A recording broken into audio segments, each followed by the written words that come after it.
Good morning, students. We are going to start water chapter of the engineering chemistry.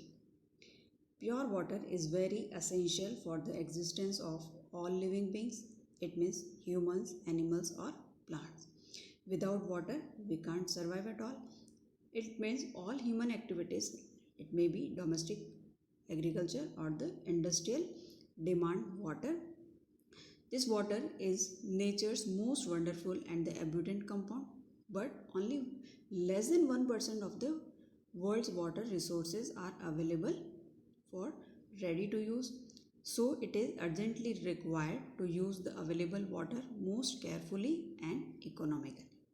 This water chapter deals with the sources of water, impurities of water, hardness of water, and its determination by the Clark method and the complexometric method or EDTA method, municipal water supply, treatment of water for domestic use, and methods of purification of water. First topic of this chapter is sources of water. The main sources of water are surface water, underground water.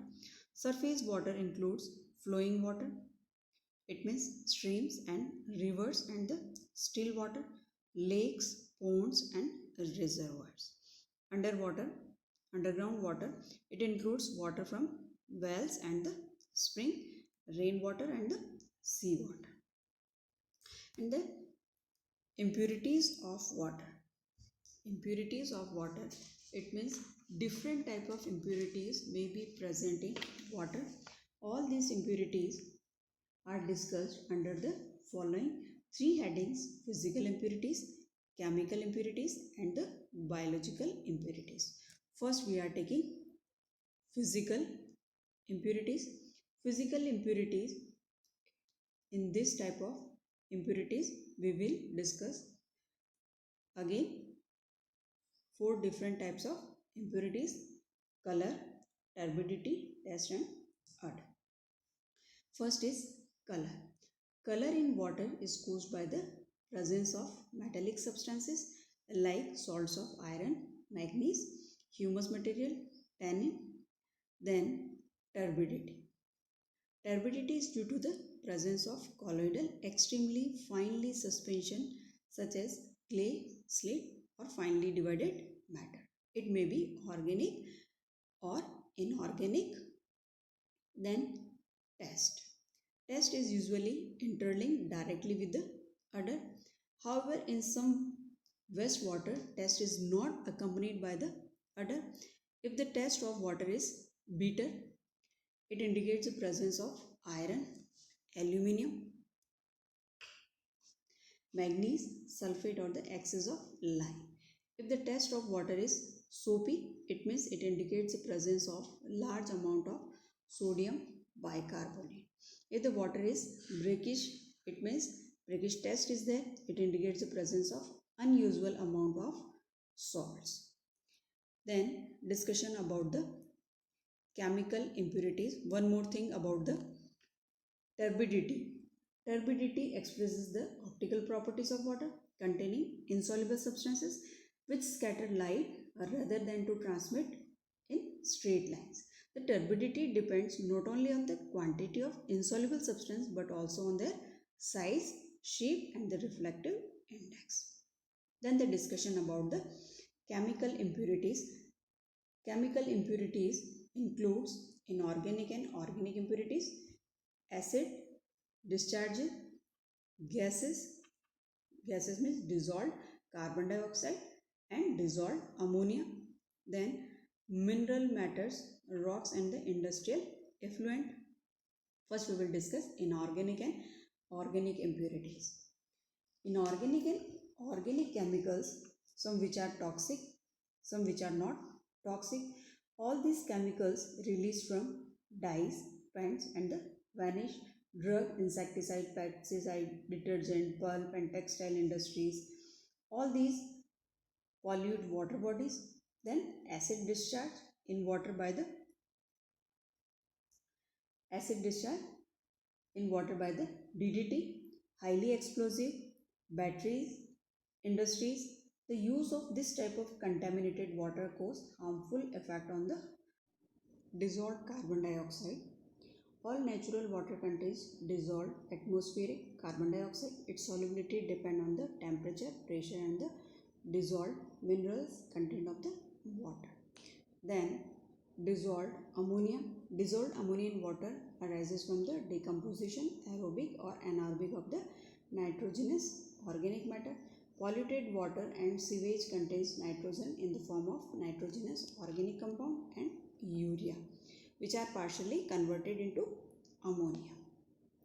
Then mineral matter, rock and industrial effluents. Mineral matter have origin from the rocks and the industrial effluents. These includes mineral acid like calcium ion, magnesium ion, sodium ion, potassium ion, ferrous ion, carbonate ion, manganese ion, bicarbonate ion. However, from the industrial point of view, alkalinity and hardness are important. These are discussed separately at the later stage. Then biological impurities. Biological impurities are algae, pathogenic bacteria, fungi, virus, pathogen, parasite, worms. The source of these contamination is discharge of the domestic and the sewage waste excreta of the main animals and the birds. The next is the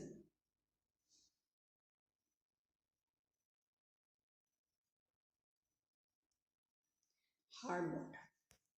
This hard water is related to the hardness of water. Hardness means different type of salts which are present in water. Then how we can define the term hard water? Minerals of hard water interact with the soap solution. The concentration of minerals in water is very high. So these minerals prevent the formation of lather with the soap solution. It means hard water which prevent the lather formation.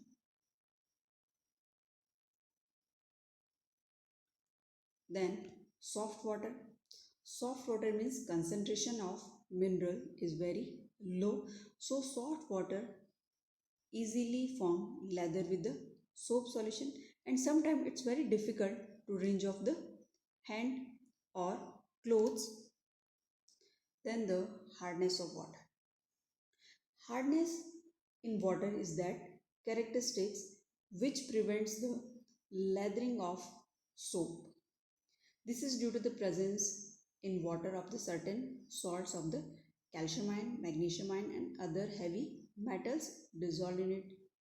If we take the sample of hard water, when this hard water treated with the sodium or potassium salt of higher fatty acid like oleic, palmitic or the stearic, doesn't produce lather, but on the other hand it form a white scum or the precipitate. This precipitate is formed due to the formation insoluble soap of the calcium and magnesium, and you can see in the reaction also. Thus, water which doesn't produce lather with soap solution readily but form a white curd-like substance is known as hard water. On the other hand, water which lathers easily on shaking with the soap solution is called soft water. Then,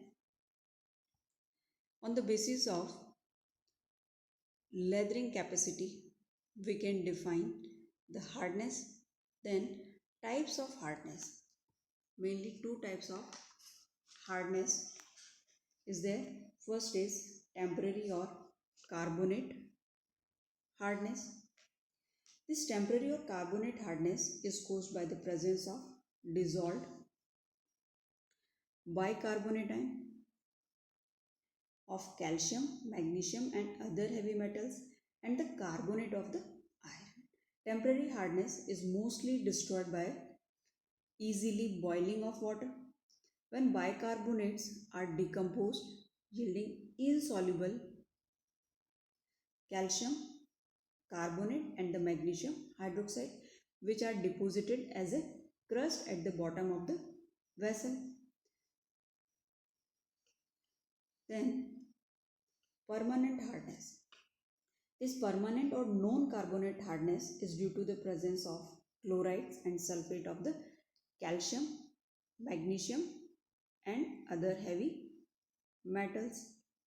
Unlike temporary hardness, this permanent hardness can't be removed or destroyed by the boiling of the water. Then units of hardness.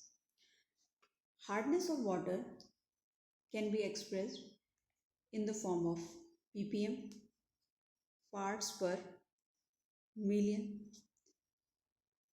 Parts per million is the parts of calcium carbonate equivalent hardness per 10 to 6 parts of water. It means 1 ppm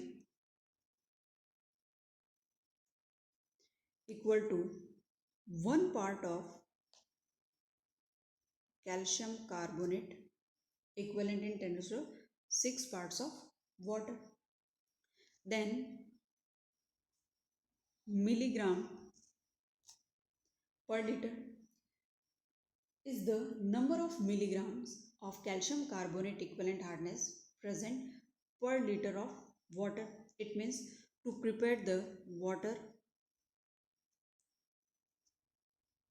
1 milligram dissolved in 1 liter.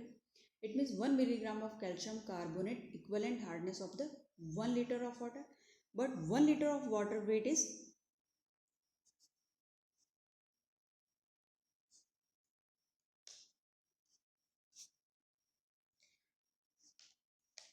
1000 gram. Then 1000 into 1000 means 10 to 6 gram. It means 1 milligram of calcium carbonate dissolved in 1 liter. It means 1 milligram of calcium carbonate equivalent 10 to 6 parts of water. So 1 part of calcium carbonate equivalent 10 to 6 parts of water. It means 1 ppm equals to 1 milligram per liter. Then degree Clark. Degree Clark is the number of grains of calcium carbonate equivalent hardness per gallon of water, or it's part of calcium carbonate equivalent hardness per 70,000 parts of water. So 1 degree Clark equals to the 1 part of calcium carbonate equivalent hardness per 70,000 parts of water. Then degree French. Degree French is the part of calcium carbonate equivalent hardness per 10 raised to our 10 raised to 5 parts of water. It's a detail about the units of hardness. Then degree of hardness. The concentration of hardness as well as known hardness constituent ions are usually expressed in terms of calcium carbonate or calcium carbonate equivalent amount. Since this mode permits the multiplication and the division of the concentration whenever it is required. Why this calcium carbonate selected to express or to show the hardness of water of the water? Two reasons are there. First, its molecular weight is 100. Second is its most insoluble salt in the water. So because of two reasons, this calcium carbonate is selected to express the hardness of water. Then how this calcium carbonate expressed or equivalent of calcium carbonate, mass of hardness causing substance into chemical equivalent of calcium carbonate upon chemical equivalent of hardness producing substances, or mass of hardness causing substance